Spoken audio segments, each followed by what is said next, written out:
conspiracy here on the wonderful world of weirdness. My name is Roger Hanson, and today I will be going farther into what I've been discussing in previous episodes. First, when the season first started, what I did, I was discussing. I was discussing the um, files that had been released from JFK and the disclosure and all that. After that, I wanted to go farther and discuss what is pretty much the modern version of what we call the New World Order, because there is a difference. Now, when I started doing that, what I did is the I went right into the banking system. I started, or actually, yeah, I did. I went into the banking system and I started discussing some of the players that were involved there. Um, and I did come up with some good stuff going on there that was important to bring up. I did research and found out new stuff as well. Um, Before I'd said that it was the Warburgs and Jacob Schiff and everything that was really the players behind a lot of that. But, and I've been saying that a lot of people have been saying that the Rothschilds were these, you know, um, overlords that were in control of everything, which I still say they're not. I believe that they're a part of a bigger group that are involved, which do involve the Warburg family and Jacob Schiff. But I also found out that um, with that sto- uh, with that part of history that involves Jacob Schiff and the Russo Japan war, um, that the Rothschilds were involved in that. Um, because you have to go back before the Russo Japanese War and look at Japan, and you'll find out that these big uh, banking corporations and engineers were involved in industrializing Japanese or Japan during the early part of the 20th century. And a lot of these corporations were from Europe, England. For example, the Bank of England, the Bank of Rothschild was involved with a lot of these banking corporations and the Reich Bank. So there are connections there with the Rothschild family that goes into uh, the industrialization of Japan before uh, the Russo-Japanese War. And then later on, that's when Jacob Schiff and the Warburg family started getting involved with things like the Russo-Japanese War and um, also the Federal Reserve and things of that nature. So that was something that was pretty cool that I was able to figure out in doing this season of conspiracy. I went in and I did some research and pulled it all up. So um, that was a good thing. And now I want to go even further because the story doesn't end there. The story actually gets kind of complicated because I was talking about the restoration of Germany, and I was talking about the Warburg family, particularly about Max Warburg, who is, by all definitions, a World War One war criminal. Basically, he was allowed to leave Germany when the Nazis came to power, and just enter the United States after being the main financier to the German emperor during World War One. Now, if anybody knows anything about history, World War One is the reason why chemical warfare was abolished when it comes to world conflicts and stuff of that nature. And it was done for a reason. There were a whole lot of people who died from that. And Max Warburg was personally responsible for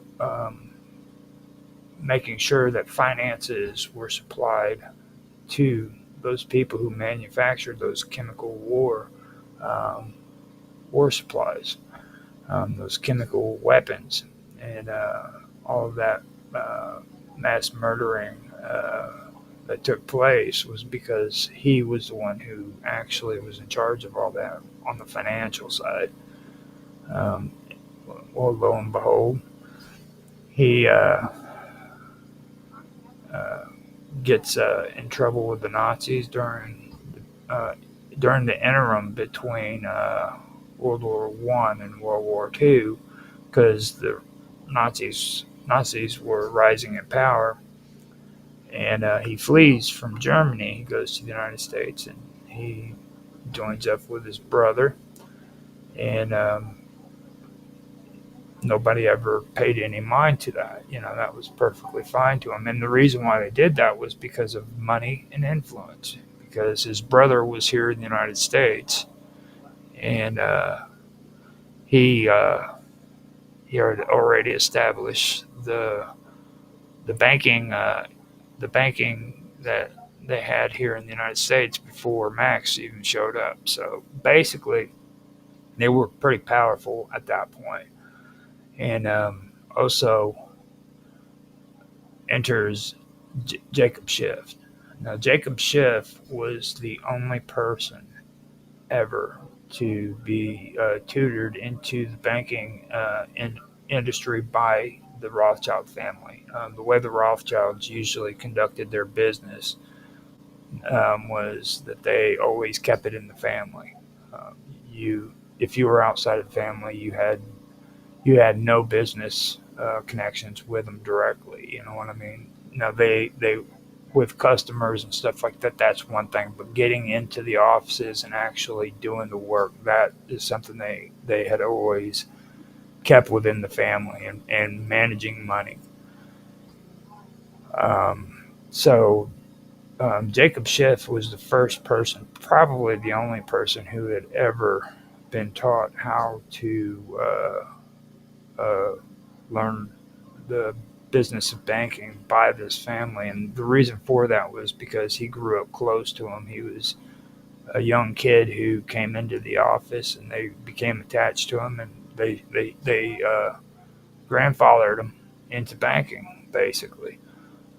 So that's how that happened. Um, Fast forward, he turns around, he becomes an adult, he moves to the United States, and he becomes affiliated with the Warburgs. He becomes pretty powerful as well, and he ends up financing, in the end, the Russo-Japanese War. And he did that because he had issues with the Russians and the way they allowed pogroms to take place against Jews during the time that the Russian Empire was going. And don't get me wrong, Russia was a pretty brutal place even before socialists took over. It was the royal families weren't very nice, but it also caused instability in the region because that war was won by the Japanese, and it demoralized Russia.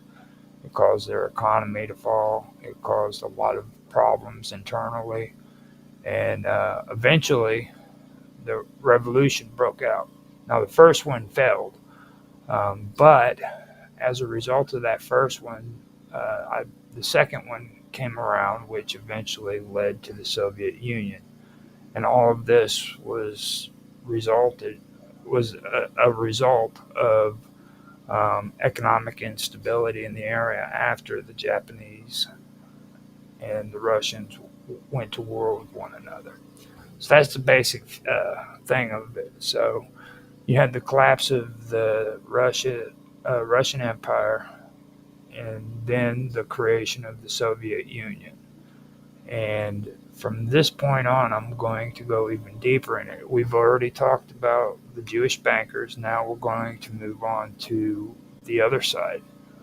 Now we're going to look at it from a different perspective, because I'd love to say that it's just these horrible, horrible bankers that are responsible for all this, but it's not. It's very, very complicated, actually. If you really don't sit down and do the research on this stuff, you'll never understand it. And I encourage everybody, even if you're listening to me and you're wanting to hear what I have to say and stuff, do the research on this stuff. Okay, don't just listen to me. Go off of your own research if you have the time to do it, because it's really, really important to understand this stuff. And when you research this stuff, be open minded about it. Don't have your own ways of looking at this, because it's a whole lot of different facets going on when it comes to all of this stuff. Um, so just keep that in mind. So with that, what I'm going to do is I'm going to talk about the Red House Report. Now, the Red House Report stands as one of the most fascinating and shadowy accounts related to the end of World War II. Allegedly based on intelligence gathered by American operatives, it describes a secret meeting held on August 10th, 1944, at the Meissen Rogue Hotel in Strasbourg. Now, this clandestine gathering reportedly brought together leading figures of the Nazi Party, German industrialists, and financial magnates to discuss strategies for ensuring the survival and resurgence of German power after an expected military defeat. According to the intelligence documents, the participants recognized that Germany was likely to lose the war militarily. Rather than despair, they viewed this looming defeat as an opportunity to rethink their strategy and shift their focus on economic and industrial domains. The plan as reported was to prepare for a Fourth Reich, not one built on tanks and guns, but one grounded in economic influence, covert financial networks, and international corporate power. Assets were to be moved abroad to safe havens, particularly in neutral countries like Switzerland, Spain, and South American nations. Corporations such as Krupp, which is spelled Krupp, and that's an important name. So if you guys do want to do a research, you need to remember that name. It's very, very important. Okay? Krupp, IG Farben, Volkswagen, and Messerschmitt, which is spelled Messerschmitt,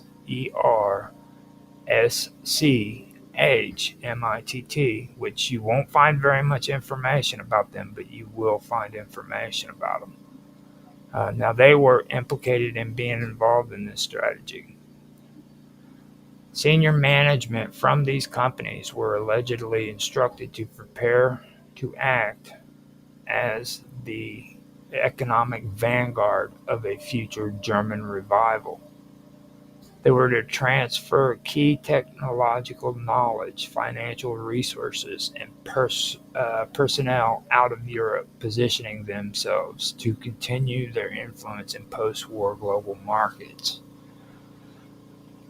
Now, I also want to mention, too, that I mentioned IG Farben before with McCloy.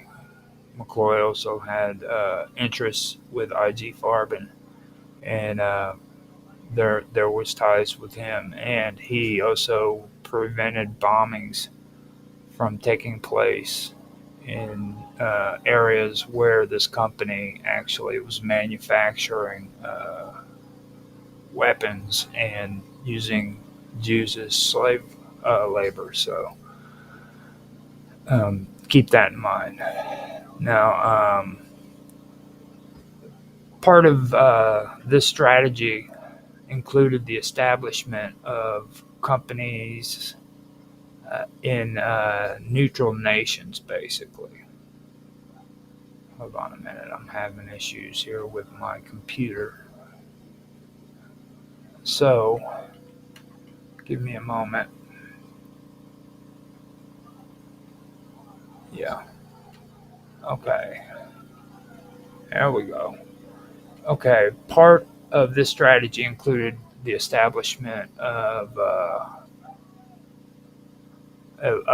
front companies in neutral nations, the fostering of relationships with sympathetic foreign governments, and the development of covert channels for the transfer of capital and goods. By embedding themselves in global trade and finance networks, these corporations would be able to influence foreign economies while retaining their ideological cohesion. After the war, many individuals and corporations implicated in the Red House report not only survived but thrived.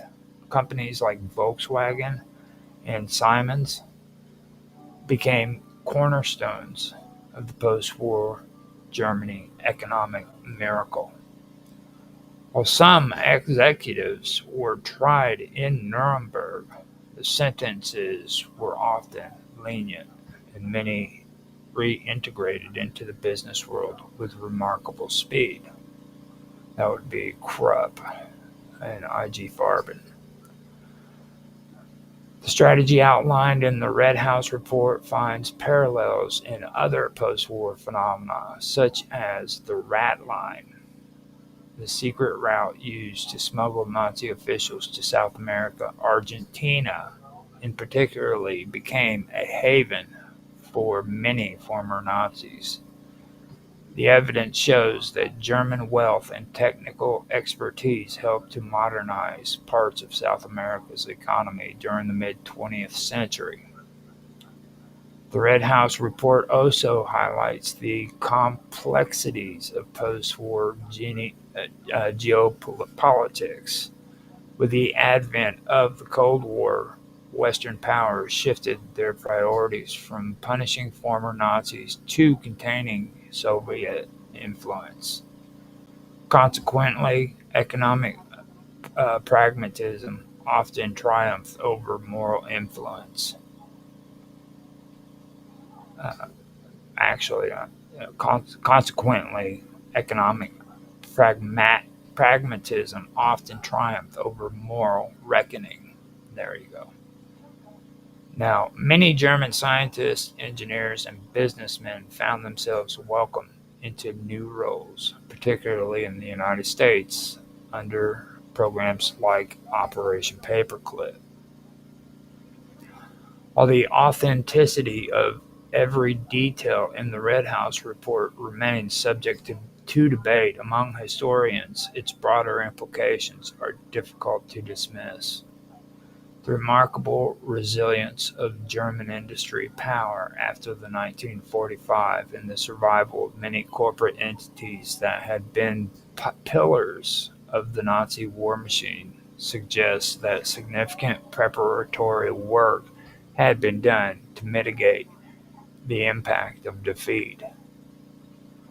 The involvement of prominent German corporations in the meeting also cast a long shadow. IG Farben, for example, had been deeply involved in wartime atrocities, producing synthetic fuel and rubber, and even operating factories at Auschwitz. Yet after the war, its successor companies became integral in the rebirth of German industry. Similarly, Friedrich Flick, a major industrialist who supported the Nazi Party financially, was convicted at Nuremberg, but later released and resumed business activities, eventually becoming one of the wealthiest men in Europe. The financial strategies discussed at the Red House meeting were deeply sophisticated. By moving assets to neutral countries, these individuals ensured that their economic base remained intact despite military collapse. Swiss banks, in particular, played a critical role, offering a shielded environment for German capital. These financial lifelines helped to fuel the post-war expansion of German economic interests abroad.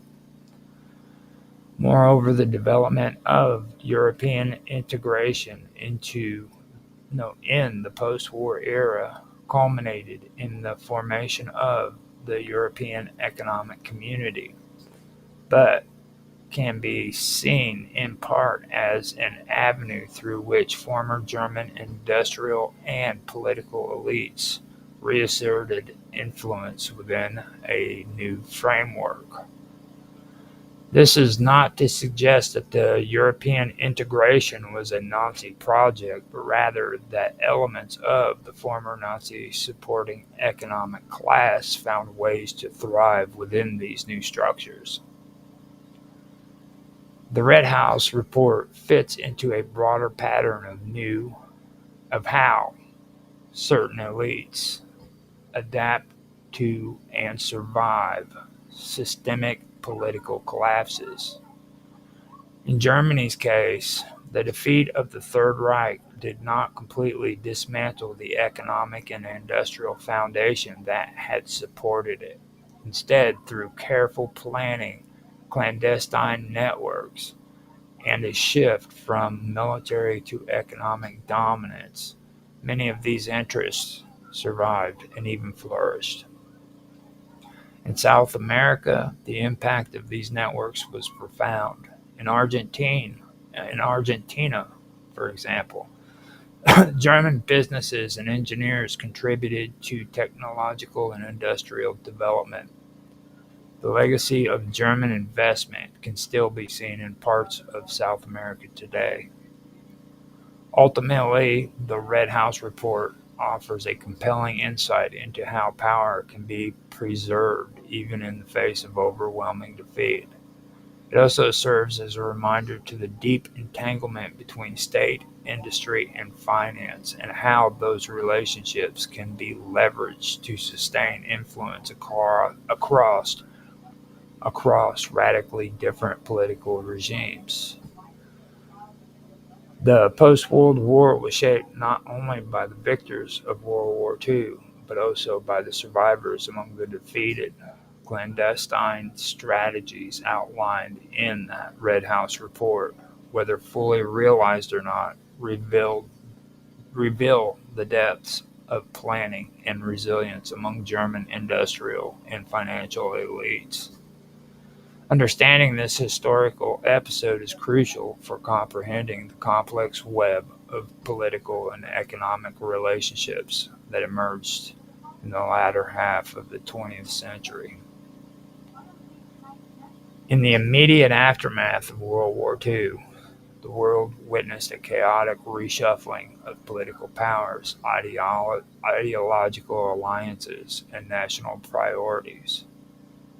Amidst the rubble of war-torn Europe, certain networks emerged to assist former Nazis and other Axis collaborators in escaping justice. One of the most controversial of these was the so-called Rat Lines, an informal yet highly effective system of escape routes that led many high-ranking Nazis to safe havens, primarily in South America. The involvement of members of the Catholic Church, and particularly certain officials within the Vatican, in facilitating these rat lines has been a subject of intense historical scrutiny and debate. In the term rat line, it refers to the web of clandestine pathways, safe houses, false documents, and logistical support that allowed Nazis to flee Europe. These escape routes primarily led from Germany, Austria, and Italy through neutral or sympathetic countries like Spain and Switzerland, and then onward to destinations like Argentina, Brazil, Chile, and Paraguay. The main hubs of these operations were located in Rome and Genoa, both under significant Allied occupation, but with enough chaotic conditions to allow clandestine operations to flourish. At the heart of many rat line activities were certain members of the Catholic clergy who, driven by a mixture of ideological, humanitarian, and political motives, helped facilitate the escape of war criminals. Chief among them was Bishop Alois Hudel, an Austrian cleric stationed in Rome who served as a rector of the Pontifical Teutonic College of Santa Maria dell'Anima. Hudel was an open admirer of National Socialism and was deeply concerned about the spread of communism across Europe. He justified his assistance of former Nazis as a form of Christian charity and as a part of a broader effort to bolster anti-communist forces in the looming Cold War. Using his influence, Hudel reportedly secured false identity papers, often through the International Red Cross and, in some cases, via Vatican channels. These documents were crucial for Nazi fugitives, enabling them to obtain travel visas and immigrate to countries that either sympathized with their cause or were willing to overlook their past in exchange for their technical and military expertise.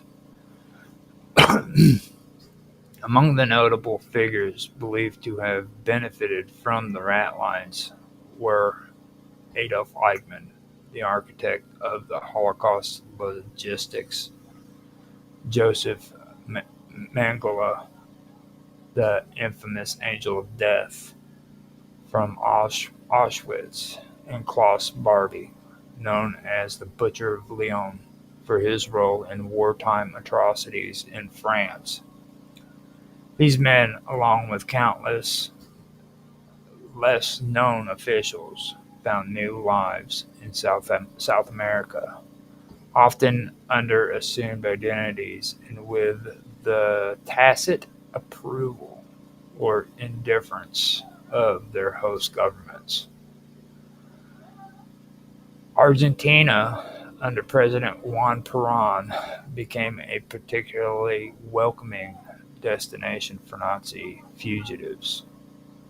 Perón himself, an admirer of fascist regimes and a staunch anti-communist, saw in these immigrants an opportunity to modernize Argentina's military and industry. Through secret agreements and discreet arrangements, Argentina issued visas and facilitated the arrival of thousands of Europeans, among them a significant number of former Nazis and fascist collaborators. The Catholic Church's involvement in the rat lines has been a subject of extensive research and controversy. While the Church as an institution never officially sanctioned such activities, the participation of individual clerics like Hudel and other sympathetic priests suggests a degree of unofficial complicity. Some historians argue that the Church's primary concern was the preservation of Western Christian civilization against the perceived threat of Soviet atheism. In that context, aiding anti-communist elements, even former Nazis, was seen as a pragmatic, if morally questionable act. It is important to note that the chaotic conditions of post-war Europe created an environment in which many organizations, including humanitarian groups and even intelligence agencies, found themselves making morally ambiguous decisions. The International Committee of the Red Cross, for instance, has faced criticism for inadvertently issuing travel documents to war criminals, often without thorough vetting.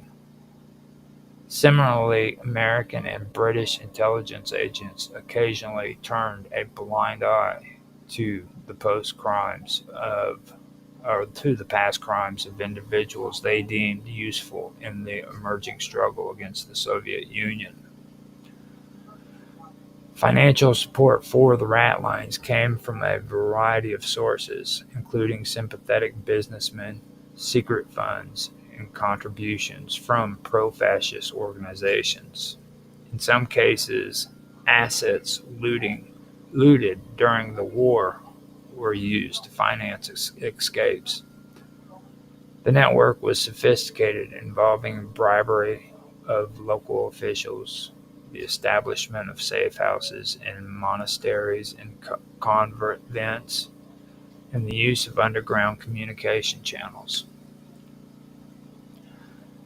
The existence of the Ratlines became more widely known in the 1980s, particularly following the capture of Adolf Eichmann from Israeli agents in Argentina in 1960. Subsequent investigations revealed the extent to which Nazi fugitives had been able to rebuild their lives abroad, often with the assistance or at least the acquiescence of influential institutions. The Vatican's precise role remains a matter of debate. Some scholars argue that Pope Pius VII himself was unaware of the extent of clerical involvement in aiding Nazi fugitives, while others suggest that higher levels of the Vatican hierarchy may have at least tacitly approved these activities in the interest of preserving European Christianity from communist expansion. What is clear is that the geopolitical realities of the early Cold War led to a reordering of priorities in which the sins of former enemies were sometimes overlooked if they could serve a new strategic purpose. Beyond Argentina, other South American countries also provided refuge: Brazil, Paraguay, and Chile, each, each for their own reasons, became destinations for former Nazis. In Paraguay, the regime of Alfredo Stroessner provided safe haven, while in Chile, groups of former Nazis established colonies such as Colonia Dignidad, which later became notorious for human rights abuses. In Europe, the existence of the Rat Line has also been linked to the broader phenomena of Operation Gladio, the NATO-sponsored stay-behind networks designed to resist potential Soviet invasion. While distinct from the Rat Lines, both operations illustrate how the fear of communism led to alliances and decisions that, under different circumstances, might have been considered unacceptable. The long-term consequences of the Rat Lines are still felt today. The survival of many Nazi war criminals allowed ideologies of hate to persist and evolve. Moreover, the moral compromise made in the name of anti-communism set precedents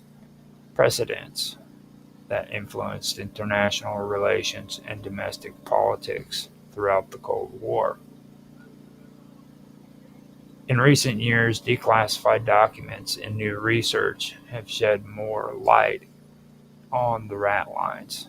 investigative journalists and historians have pieced together the routes, the key figures, and the institutions involved. While some mysteries remain, there is now little doubt that networks operating with varying degrees of clerical assistance enabled thousands of war criminals to escape justice. The rat lines also raise profound ethical questions about the nature of justice and forgiveness. Should institutions devoted to spiritual salvation have intervened to save men responsible for some of history's greatest atrocities? Was the fear of communism a sufficient justification for aiding mass murderers? These are questions that continue to haunt the legacy of the post war era.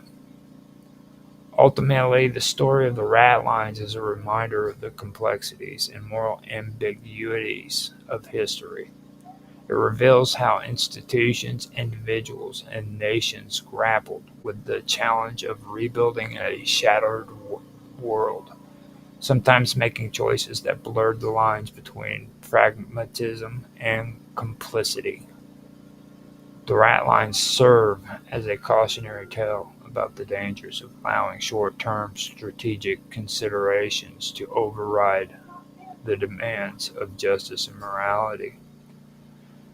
In the end, the true scope of the rat lines and the full extent of institutional involvement may never be completely known, but the evidence that has emerged paints a picture of a vast clandestine operation that played a significant role in shaping the past world, not war world, the post-World War world, ensuring that the shadows of the Third Reich would stretch far beyond its military defeat.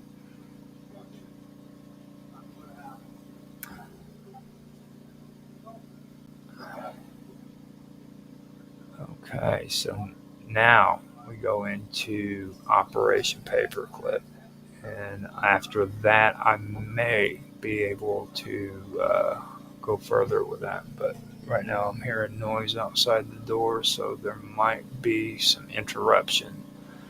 Um, I am going to go ahead and continue, though, and hopefully, I won't be disrupted. After the conclusion of World War II, the war found itself divided into two opposing superpowers, the United States and the Soviet Union. In the aftermath of the war, both nations sought to gain a technological and military, military advantage over the other, particularly in fields such as rocketry, nuclear weapons, and intelligence. One of the most controversial and secretive operations of this era was Operation Paperclip, a covert U.S. initiative aimed at recruiting Nazi scientists, engineers, and military personnel to bolster the United States' efforts in the early stages of the Cold War. This operation, which began shortly after the war, had far-reaching consequences for the geopolitical landscape and raised serious ethical questions that remain relevant today. At the close of World War II, both the Soviet Union and the United States recognized the immense value of the scientific and technical expertise developed by Nazi Germany during the war. The Germans had advanced in several key areas, including rocketry, jet aircraft technology, nuclear research, and biological as well as chemical weapons. These advancements posed both an opportunity and a threat, as the US and the USSR feared that the other side would gain access to this knowledge. In particular, the US recognized the potential for German rocket technology to enhance its own military and space exploration programs. In the early years following the war, the Soviet Union aggressively moved to secure these scientists for its own purposes. At the same time, the United States recognized the need to prevent these key figures from falling into Soviet hands. The U.S. Army's Joint Intelligence Objectives Agency, which is JIOQA, the Office of Strategic Services, which is the OS or was the OSS, the precursor to the Central Intelligence Agency, commonly known as the CIA, and other military and intelligence agencies began a covert operation to bring these scientists to America. This operation would come to be known as Operation Paperclip,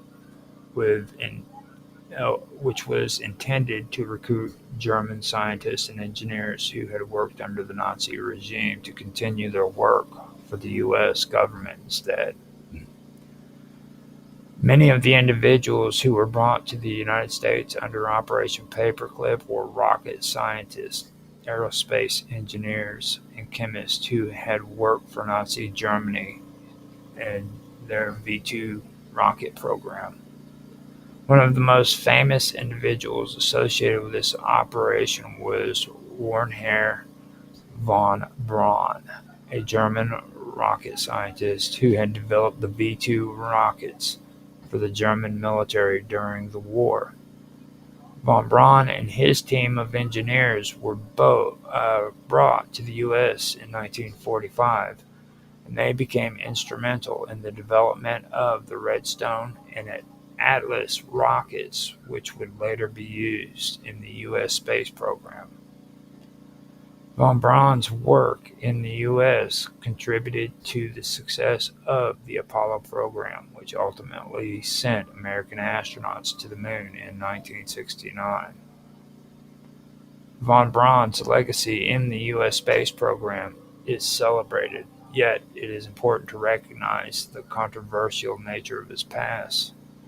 Von Braun had worked closely with the Nazi regime, and his rockets were used to bombard civilian targets during the war.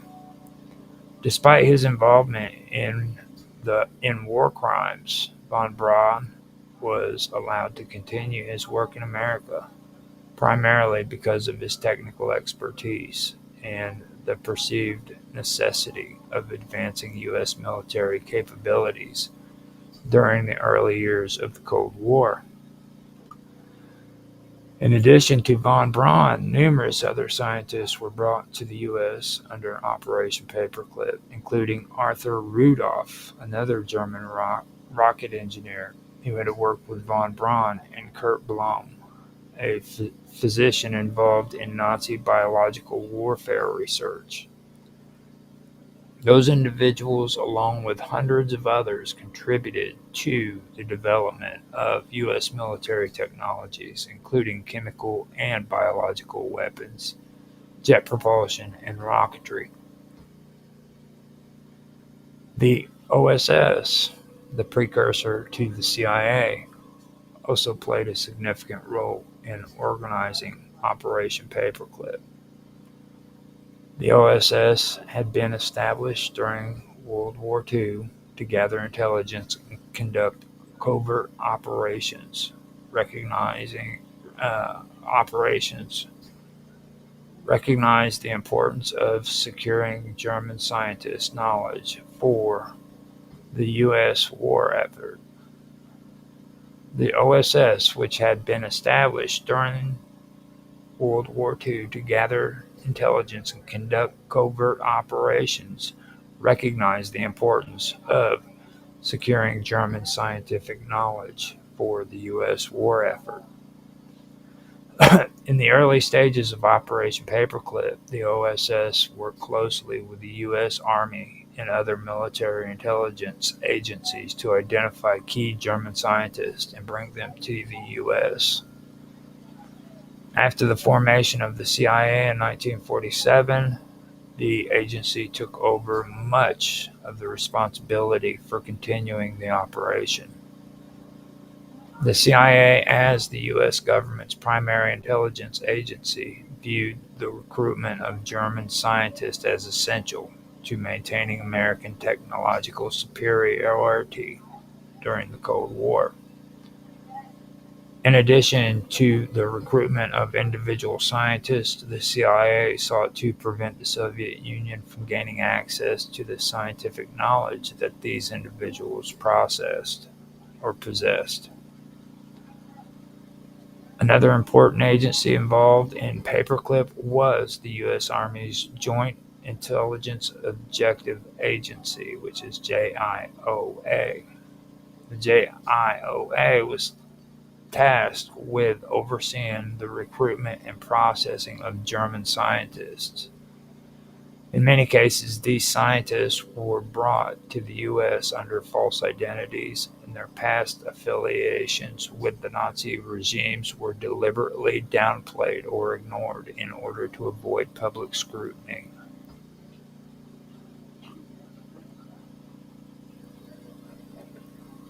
While the technological benefits of Operation Paperclip are undeniably are un, or while the technological benefits of Operation Paperclip are undeniable, the operation was also fraught with ethical and moral dilemmas. The individuals brought to the United States under Paperclip were not just scientists. Many of them had been involved in Nazi war crimes, including the use of forced labor, the development of weapons used against civilians, and the participation in the atrocities of the Holocaust. Despite this, the U.S. government chose to shelter these individuals from prosecution, prioritizing their technical expertise over the pursuit of justice. One of the most significant ethical concerns surrounding Operation Paperclip was the decision to ignore the war crimes of the scientists involved. Many of these individuals had worked directly for the Nazi regime, and some even had been complicit in the development of weapons used to kill civilians. Kurt Blom, for example, was involved in Nazi biological warfare research, experimenting with toxins and pathogens that could be used to kill large numbers of people. Despite his involvement in these atrocities, Blom was brought to the U.S. to work in biological weapon research. Another ethical issue was the secrecy surrounding the operation. For years, the U.S. government kept the details of Paperclip hidden from the public, and many of the scientists involved were granted American citizenship without the knowledge. No, American citizenship without the knowledge of the public. The operation was only revealed in the 1970s when declassified documents brought the full scope of the operation in light. The ethical concerns surrounding Paperclip also extended to the broader question of U.S. foreign policy during the Cold War. The U.S. government was willing to overlook the past affiliations of Nazi scientists in order to advance its own military and technological interests. This decision raised questions about the balance between moral responsibility and national security. The scientific expertise provided by former Nazi scientists was instrumental in advancing U.S. technology, particularly in the fields of rocketry, aerospace engineering, and weapons development.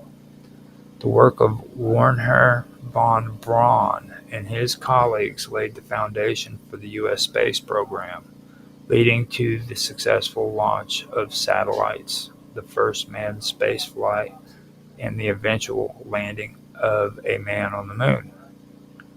The development of rockets capable of reaching space was crucial, not only for military applications, but also for the Cold War competition with the Soviet Union. In addition to space exploration, former Nazi scientists also contributed to the development of U.S. military technologies, including the Redstone and Atlas rockets, which were used to launch nuclear warheads.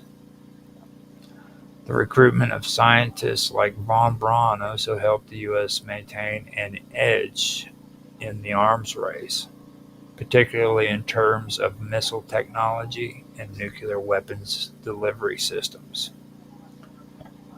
Beyond the realm of technology, the scientists recruited under Paperclip also played a role in shaping U.S. intelligence and military strategy.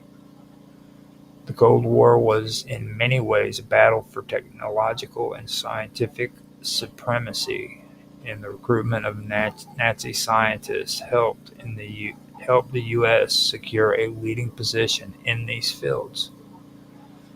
The benefits of Paperclip were particularly evident in the early years of the Cold War as the U.S. sought to counter Soviet advances in space and missile technologies.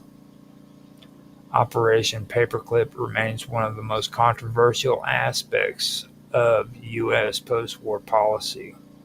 While the operation provided the U.S. with critical scientific expertise, it also raised profound ethical questions. The decision to protect and employ former Nazi scientists, many of whom had committed war crimes, had been widely criticized by historians, ethicists, and human rights activists or advocates.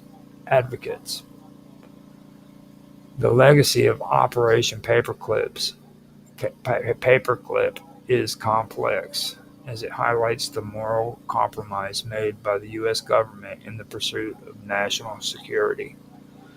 The Cold War was a time of intense competition between the U.S. and the Soviet Union, and the recruitment of Nazi scientists was seen as a necessary step in securing U.S. technological and military advantages. However, the moral cost of this decision remains a point of contention, particularly in light of the scientists involved in Nazi war crimes. The full context of Paperclip's impact on U.S. technology and geopolitics is still felt today.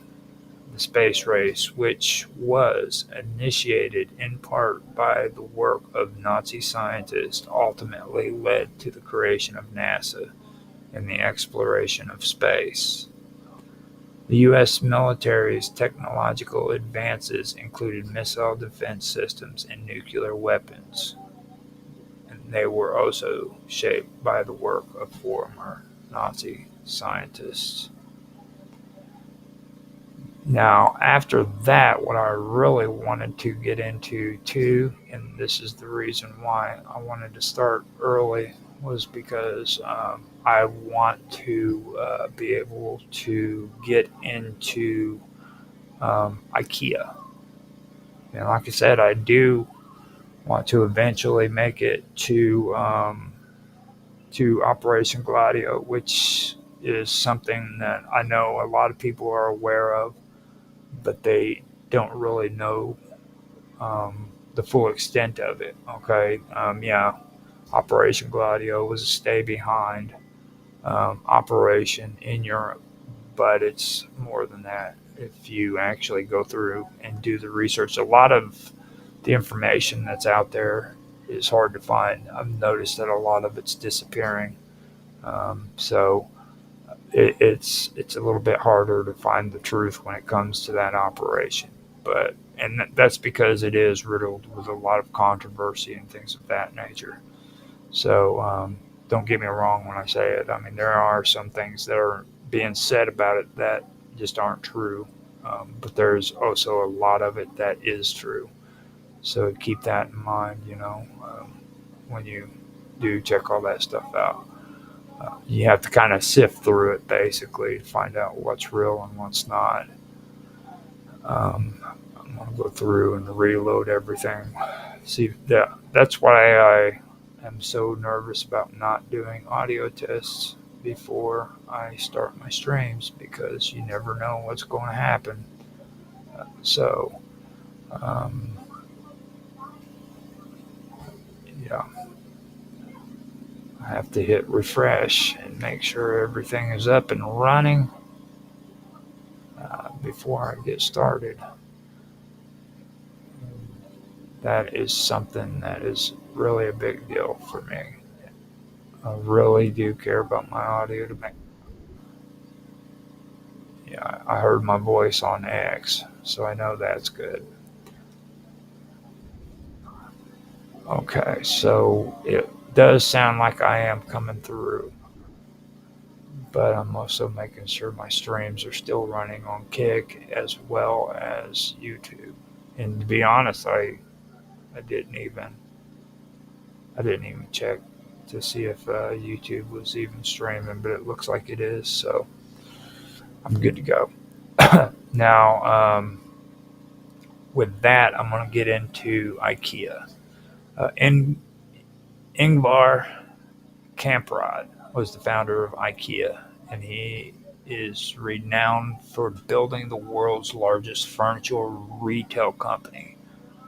But his rise to global prominence was marred in a controversial aspect of his early life that has garnered attention in recent decades.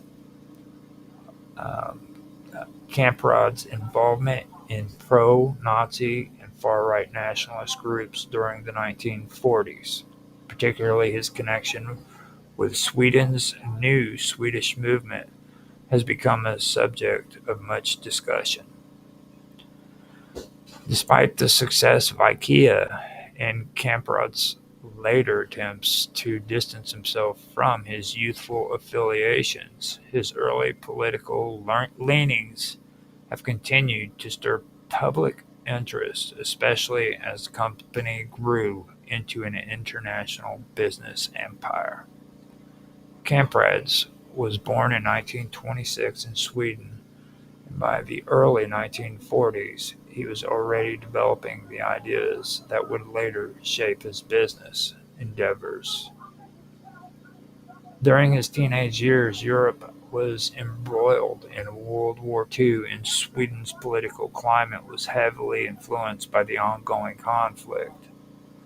The country remained officially neutral during the war, but it was not free from political division or the influence of fascist ideologies. Camprod's personal involvement in these far-right movements was significantly shaped by political affiliations, although he later regretted these actions and attempted to bury them.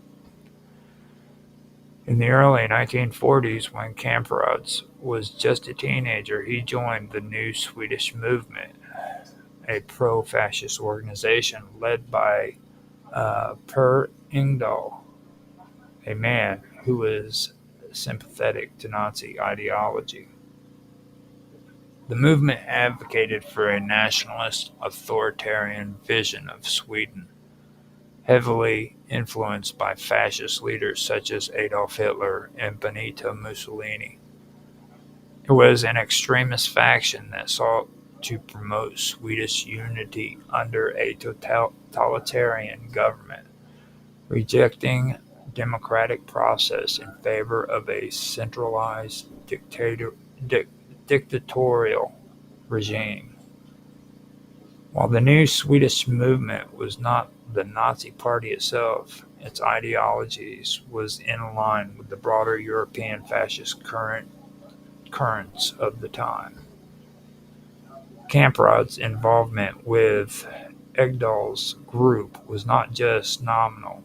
He actively participated in the movement's activities, engaging with its literature and attending its meetings.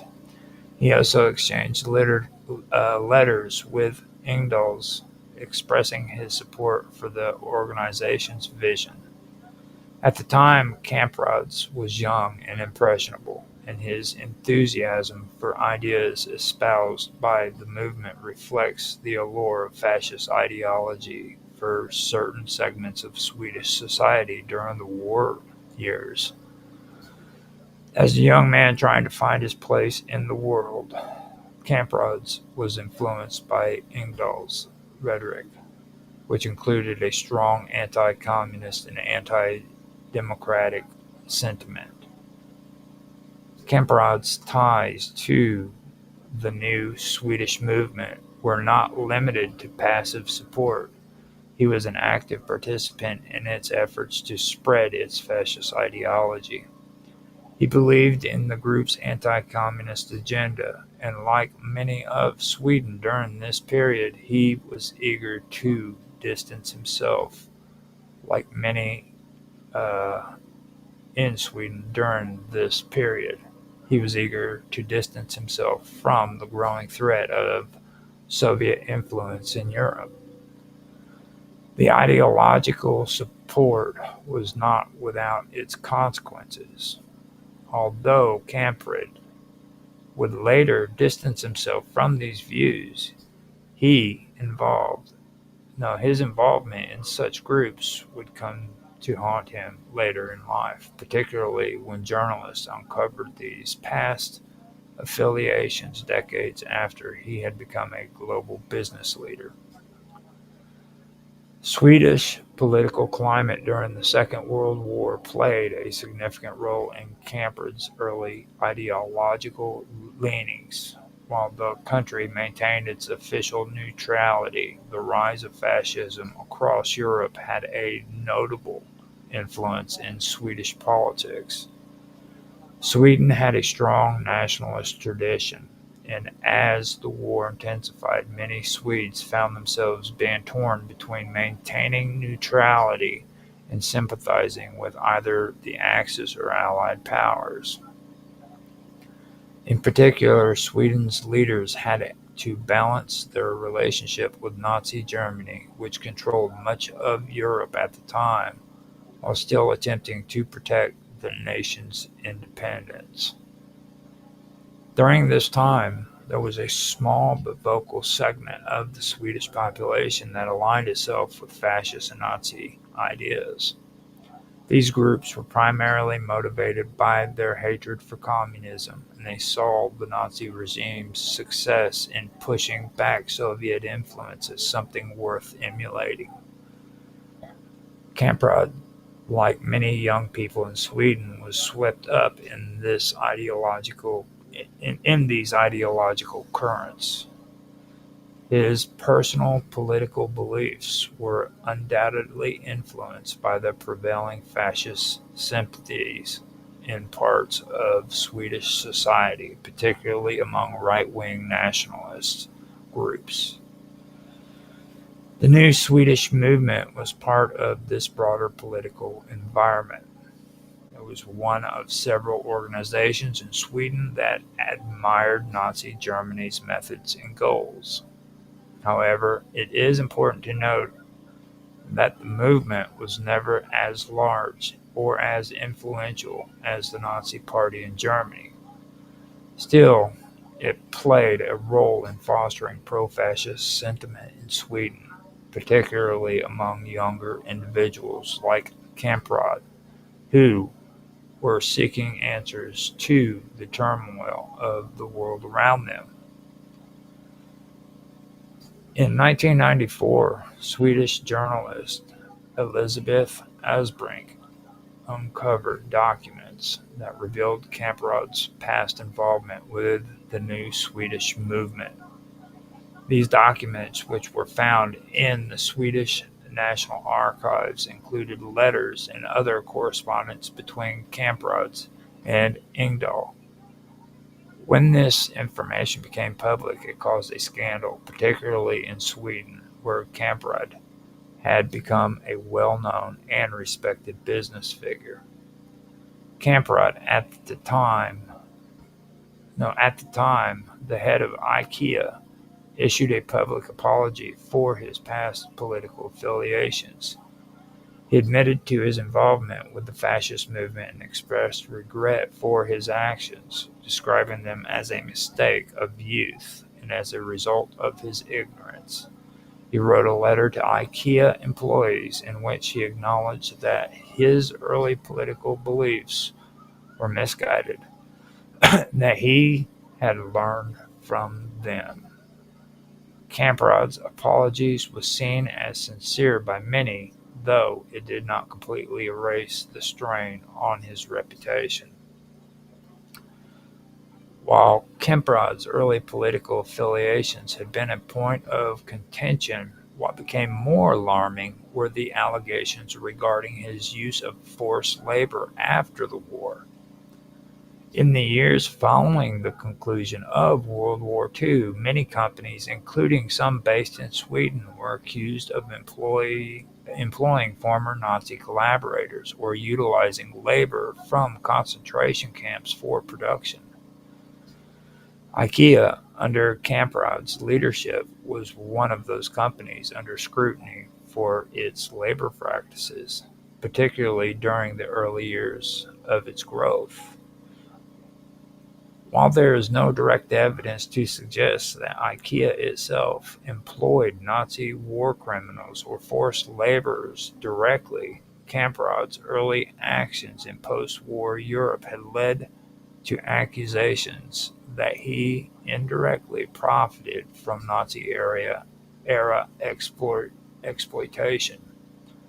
Now, before I go on, what I want to kind of elaborate on is after World War II, there were more concentration camps that were set up, and these weren't Jews. What had happened is these Nazi war criminals were placed within this these concentration camps, and they were forced into forced labor by a lot of these corporations and by a lot of these governments who were rebuilding Europe.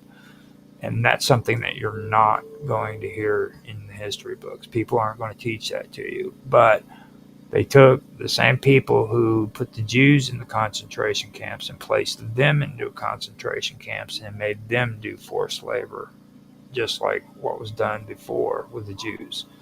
So that's what's going on here. Okay, so when they refer to concentration camps, they're referring to that. And there's also war criminals who weren't prosecuted, you know what I mean, or were later released and they hired them. They're also referring to them as well. Well, there is no direct evidence to um, um, okay, hold up. I think I scrolled off.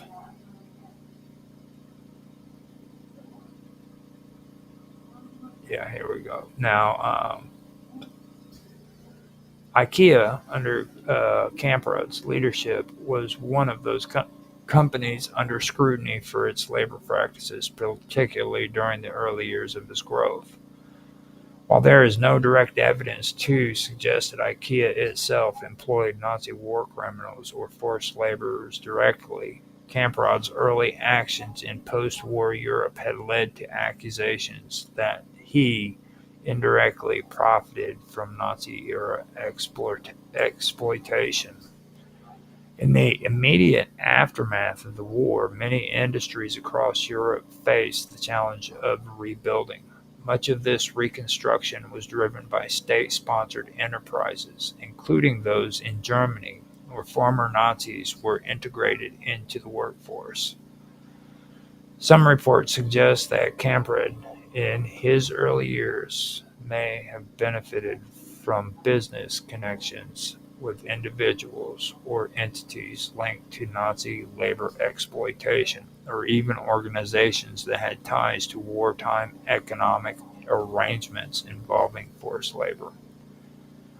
As with many companies during this time, the lines between war profiteering, labor exploitation, and rebuilding efforts were often blurred, with some companies profiting from the chaotic Reconstruction period without facing the same level of scrutiny as the government-backed efforts.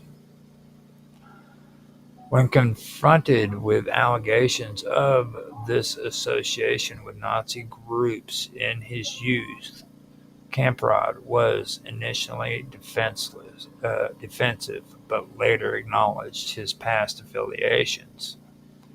In interviews, he stated that his support for the Nazi regime was rooted in youthful ignorance and naively, and that he regretted his involvement with fascist groups.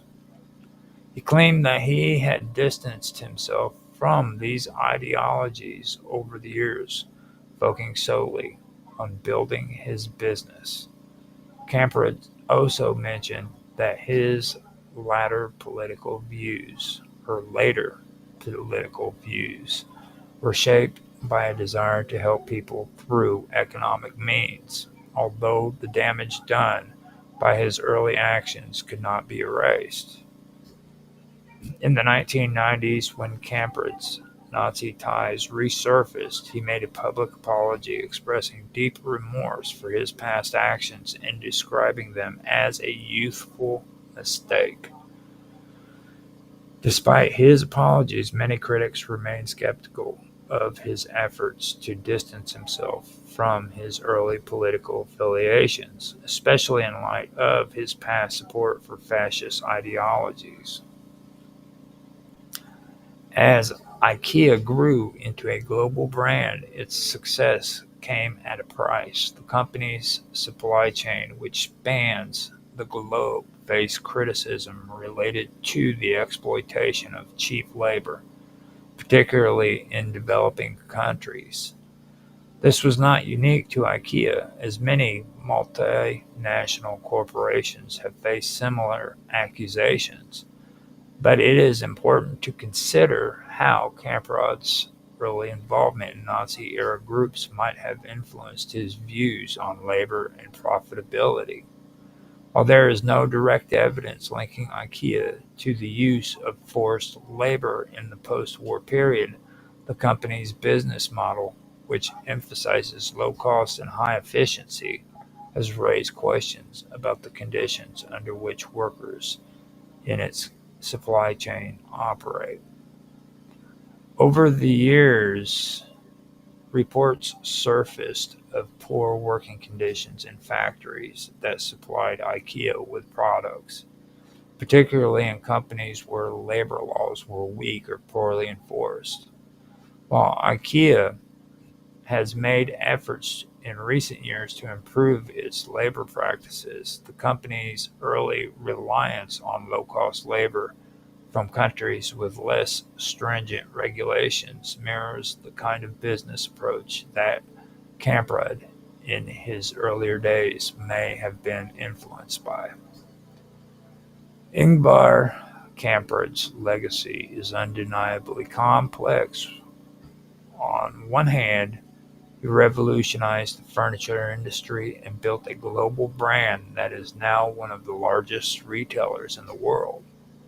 On the other hand, his early association with Nazi ideology and the subsequent revelations about his business dealings and labor practices complicate the narrative of his life. Comprad's story is not just one business success, but also one of ethical contradictions, where the pursuit of profit intersects with the darker aspects of history. As IKEA continues to grow and evolve, it is important to recognize the full scope of Kamprad's past, including the political ideologies he once supported and the labor practices that the company adopted in its earlier years.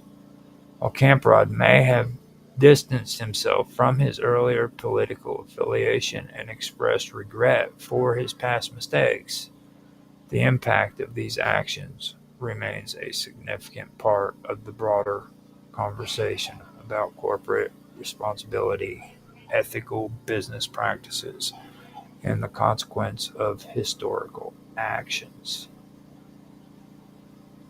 Let's see how much time I got here. Yeah, I should be okay. So I'm going to go ahead now and I'm going to go ahead and get into Operation Gladio. Now, this is where we get into the bread and butter of things. So After the conclusion of World War II, again, I'm going to say that, okay, the landscape of Europe was drastically reshaped, um, leading to the emergence of two um, uh, superpowers, and that would be the United States and the Soviet Union. And they were locked in like a fierce ideological and geopolitical struggle. And this is known as the Cold War, which, if you don't know what that is, then you're stupid. So, just putting it out there. Um, Now, in this context, covert operations and intelligence gathering activities became like a cornerstone in Western strategy. Okay. Now, as the West sought to contain the spread of communism while leveraging former adversaries to strengthen their own defenses, two prominent operations that arose from this environment were Operation Paperclip and Operation Gladio. Now, both of which had connections with Nazi officials and their subsequent involvement in Western intelligence networks.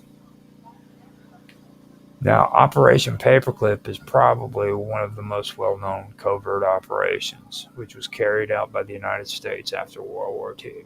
Okay. The operation's primary objective was to recruit former Nazi scientists, engineers, and military personnel, particularly those with expertise in rocketry, aviation, and other military technologies. And that was to work for the U.S. government. Now, this was driven by the realization that the Soviet Union was also attempting to recruit top Nazi scientists and engineers as well, leading to the United States to act quickly to prevent this expertise from falling into the hands of the Soviet regime. Now, the operation's name, Paperclip, was derived from the paper clips that were used to attach the names of the recruits to their files. Okay. Under this program, more than 1,600 scientists, engineers, and technicians were brought to the United States and employed in various governmental projects.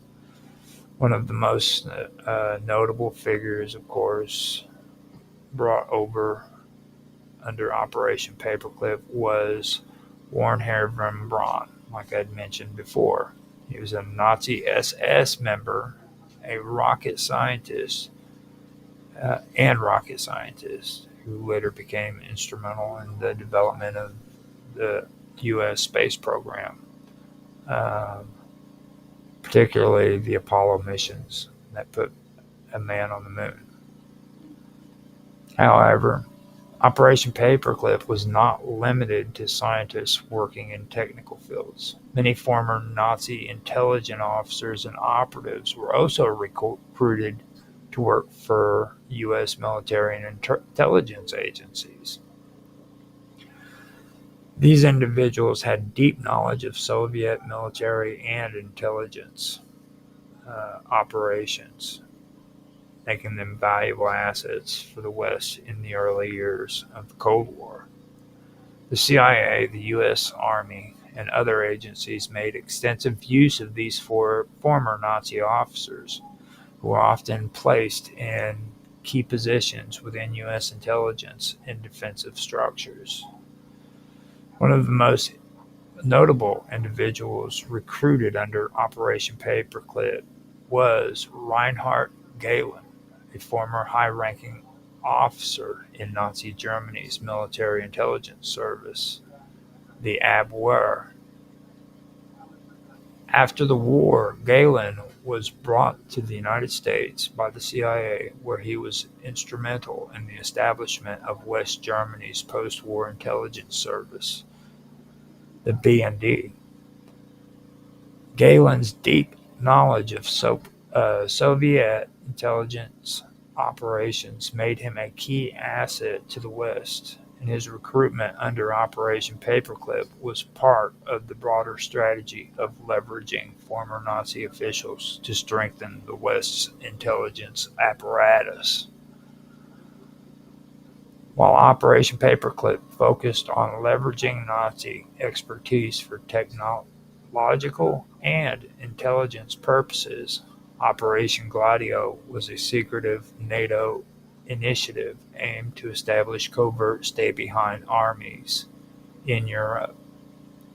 These secret resistance movements were designed to operate behind enemy lines in the event of a Soviet invasion, ensuring that Western forces would have a presence in occupied territories and could disrupt Soviet military efforts.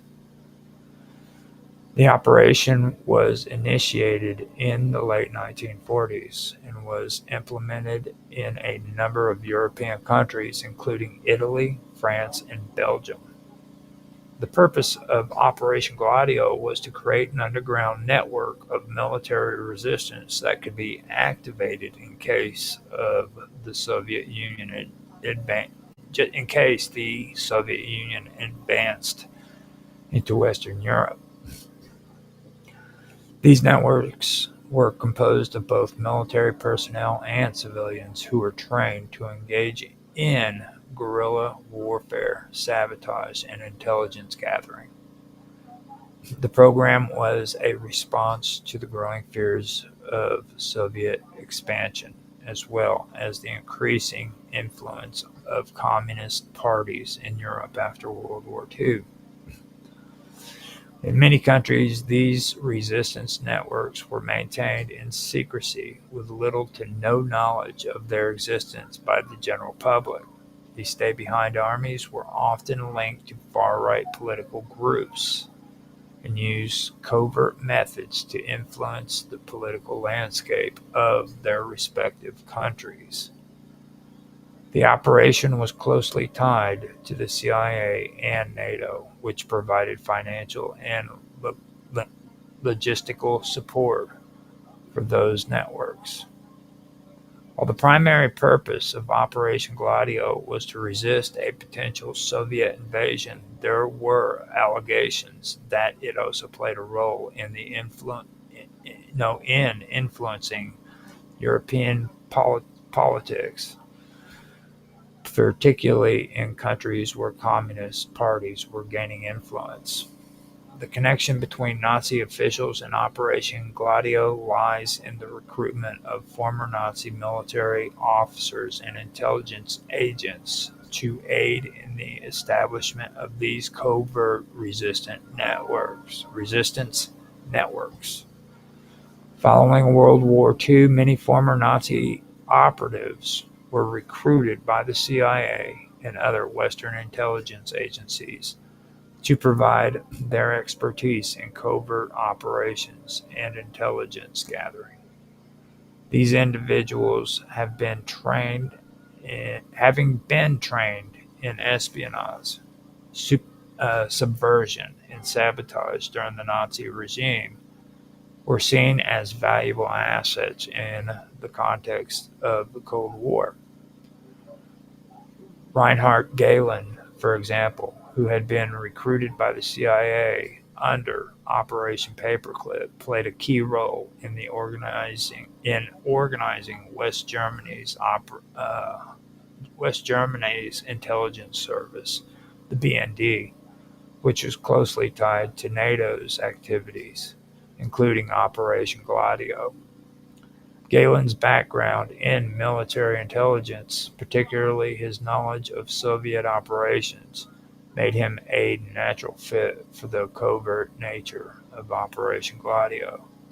It is likely that the intelligence network he helped establish in West Germany were involved in coordinating activities related to the stay-behind armies operating in other parts of Europe. Furthermore, many of these same individuals who had worked for the Nazi regime in military intelligence or other covert roles were also involved in setting up the clandestine resistance networks that would become part of Operation Gladio. These individuals brought with them years of experience in operating behind enemy lines, making them invaluable assets in the context of the Cold War. The use of former Nazis in these operations raised significant ethical concerns, particularly when it was revealed that some of these individuals involved had been directly responsible for war crimes during the Nazi era.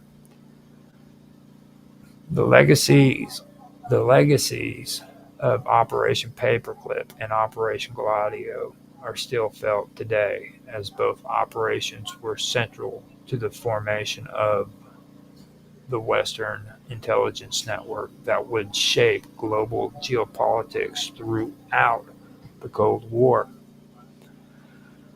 The recruitment of former Nazi officials who had deep knowledge of Soviet tactics and military operations helped the United States and its NATO allies maintain a strategic advantage over the Soviet Union.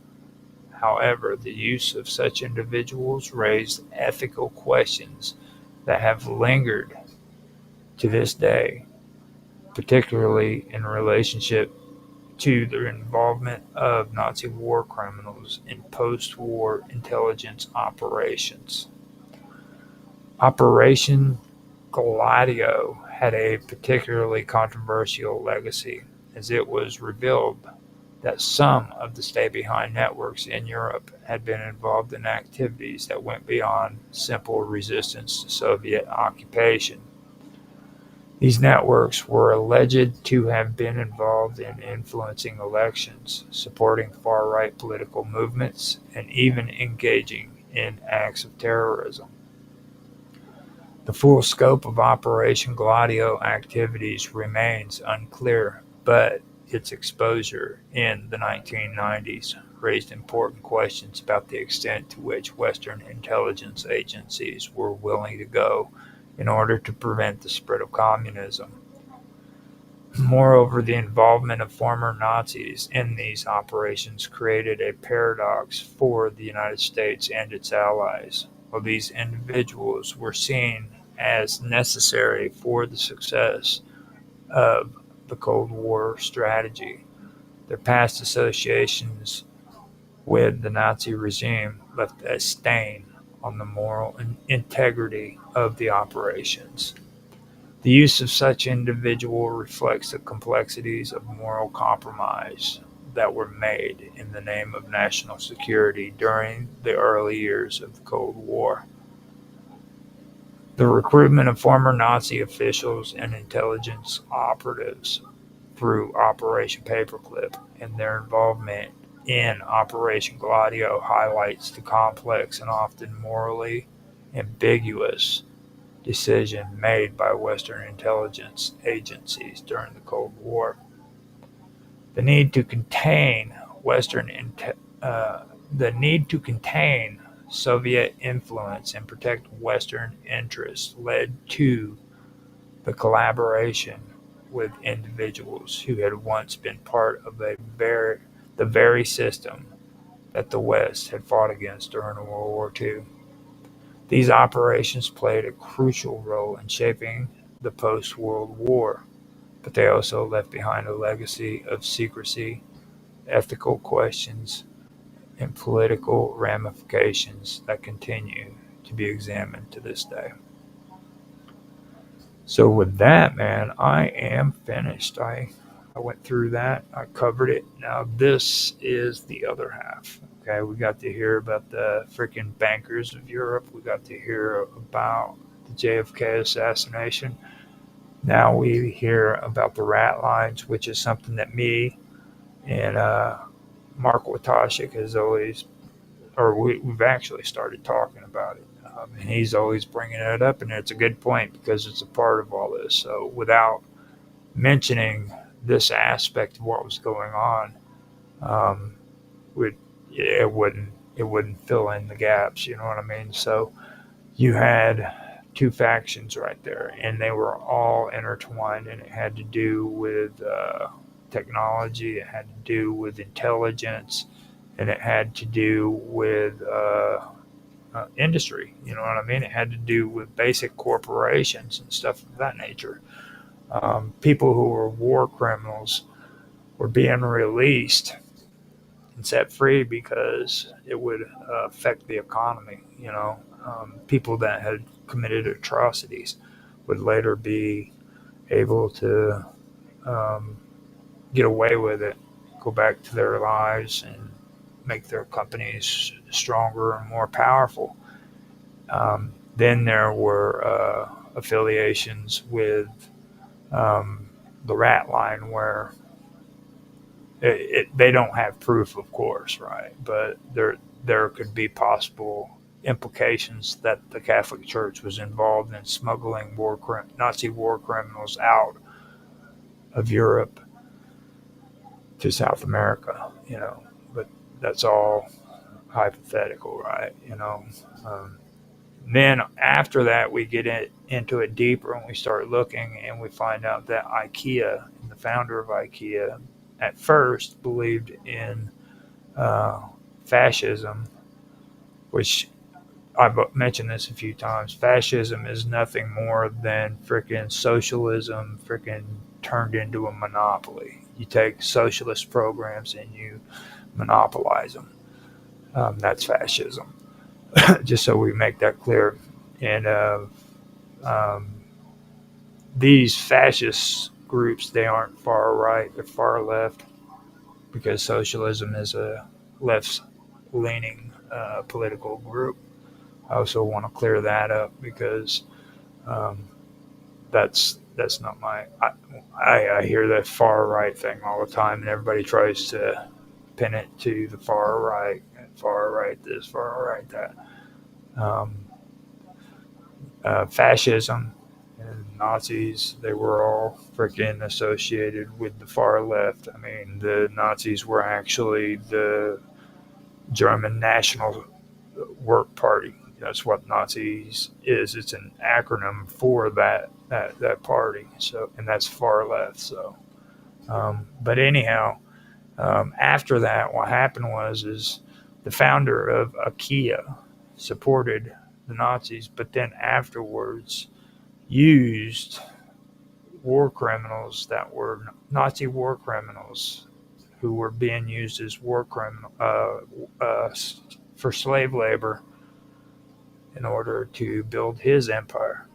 So he went from being a Nazi supporter to using Nazi war criminals as slave labor so that he could uh, get rich off of it. So this is the kind of environment we're talking about. I mean, so you got to kind of keep that in mind. These people didn't care about ideologies or anything else. It was all about making a profit, and you know, human life didn't mean anything to them. So just remember that when you go in, if you want to do research on this stuff. I've done it, and it's not a pretty story. I'm going to tell you that right now. You're going to run into things that are going to freaking change your whole outlook on life and the way you perceive things. The way that you were taught in school is going to change as well.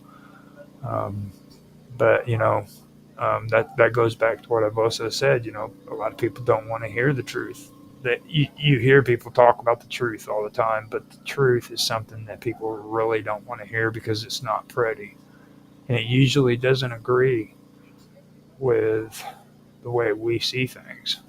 It usually goes against a lot of the things we believe. So just keep that in mind if you decide to go down this path and find out the truth. And like I said, if you don't believe anything that I'm saying, this stuff is freaking documented. Search it out, find it.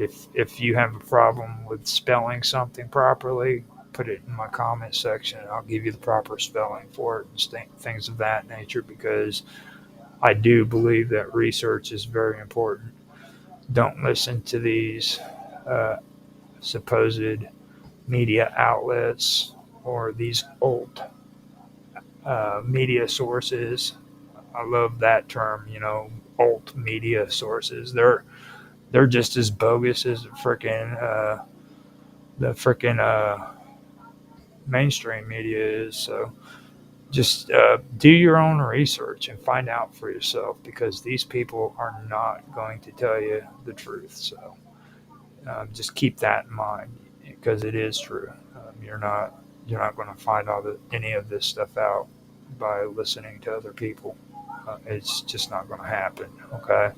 Um, with that being said, I think that I am done. I want to actually go back into my YouTube, make sure that people are on there, um, and make sure that it is streaming. Yeah, it got the whole video.